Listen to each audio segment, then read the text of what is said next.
Hey folks, welcome back to another episode of Culture Pulse, where we dive into the stories shaping our cultural landscape. Today's headline is a bit of a mixed metallic tale. Giulia review, Jennifer Nettles delivers empowerment, and PodGen, a stirring but tonally muddled off-Broadway musical that keeps you guessing whether to applaud or step back.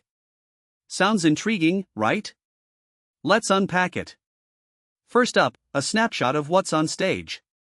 The show is a musical titled Giulia, the Poison Queen of Palermo, starring country pop star Jennifer Nettles in the titular role. It runs in Manhattan's Perelman Performing Arts Center, a home for off-Broadway productions that dish out sharp, intimate theater experiences.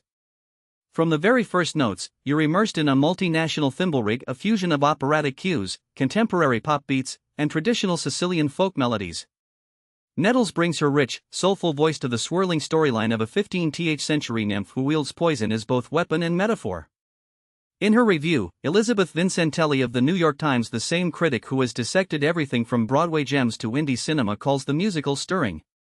She notes that the narrative pulse is gripping. Giulia's journey from vulnerable hostage to formidable queen manuals us some sharp commentary on power dynamics, gender roles, and the dangerous allure of vengeance.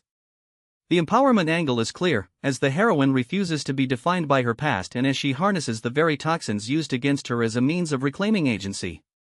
This definitely fits with the contemporary musical trend of taking a historically fraught figure and reinterpreting her story through a feminist lens. Yet, Vincentelli also speaks of a tonal muddle.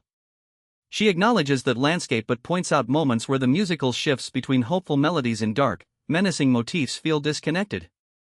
Some musical numbers feel almost too grandiose for the off-the-cuff stage. The over-the-top moments can dilute the intimacy that's such a hallmark of the Perelman venue.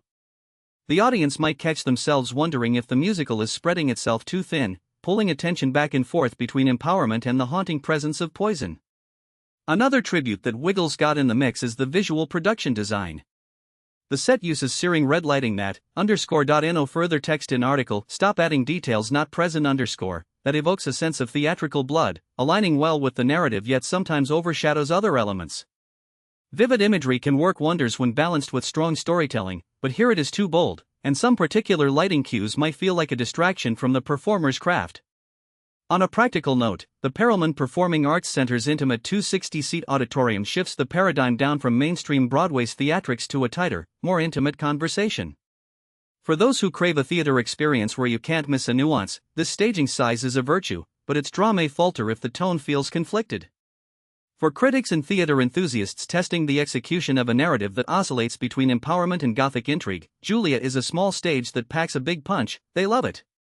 For the casual theatergoer, though, the cymbals may not be ending the final curtain call. In short, polite. Elizabeth's take underscores the importance of a cohesive message. An embellished staging can, at best, highlight performance. At worst, it can undercut the intent, especially if you're spending a couple of hours asking, is this poem a lullaby or a warning? That's the question faced by any show that tries to talk about danger while preaching steadfast strength. Who knows how it's best wielded? Finally, let's step back. Giulia, the Poison Queen of Palermo is a bold production that may polarize. It's a spot-on conversation about populism and cunning, what we call empowerment pills, and a cautionary tale about the potential poison that lies within embracing power at all costs. Whether you find it undoubtedly stirring or tonally muddled likely depends on your personal taste in musical theater tonight, if that's what matters about a good musical. That's it for today.